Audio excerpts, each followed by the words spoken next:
The two of you are exceptional fathers. Would you No, consider? no, Well, you're not. no. No, you're not the average father. Well, you're not the father that Obama was talking about. The fathers who, in all too many cases, aren't carrying out the responsibilities of fatherhood. So what has happened? If you are not exceptional, then who are you? I know many men that are working very hard at their task of being both a partner, husband, a father, all these things that they do.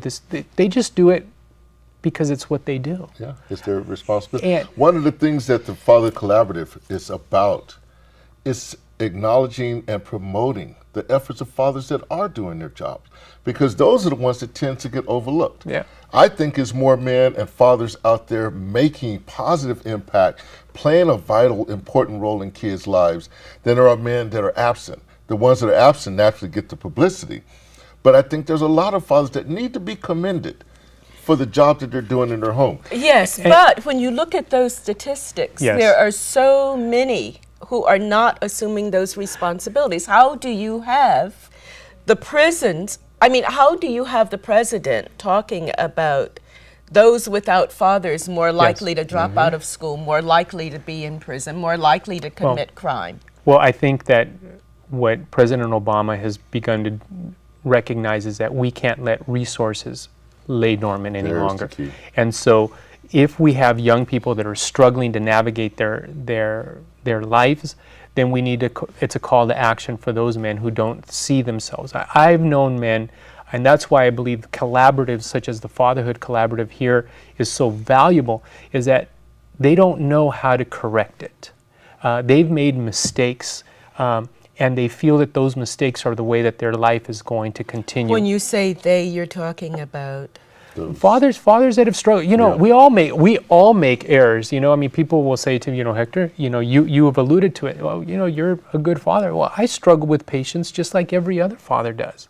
I struggle with sometimes second guessing, well, could I have disciplined differently? How old are your children? My son is 8 and my daughter is 3. So Diego is 8 and Sofia is 3.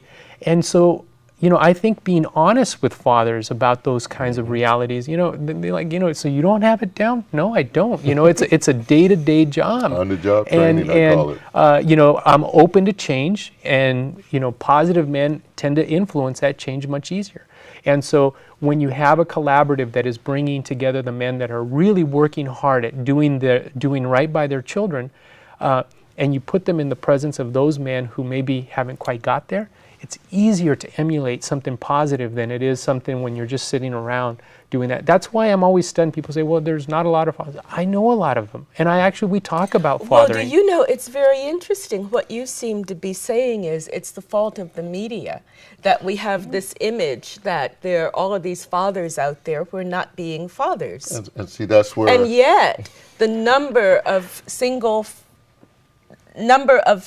mothers raising children happens to be increasing. Right. And that, the way I look at Obama's presentation is that there's different segments. And the way the collaborative approaches is that make sure you acknowledge those fathers that are doing their job. At the same time, identify those fathers that are absent and not doing their job. And how can we develop programs to get them to buy into one, this is your responsibility. Yeah, you made a mistake. You might be in prison, but you know what? You're going to get out. How are you going to reacclimate into that child's life? How are you going to absorb that role? How are you going to pick up that relationship now that it's down the road? You didn't get it at birth. Maybe you're coming in as a teenager. How do you establish that relationship? How do I help you have the self-esteem to even attack it? These are the different segments that I think that fatherhood is experiencing today. And we don't want to exclude anybody, because our kids benefit when we make sure that we're addressing as many of the areas as we can. And we don't want fathers to think, well, because I went to prison, I can't be a dad. No, you made a bad mistake, but that child still needs you.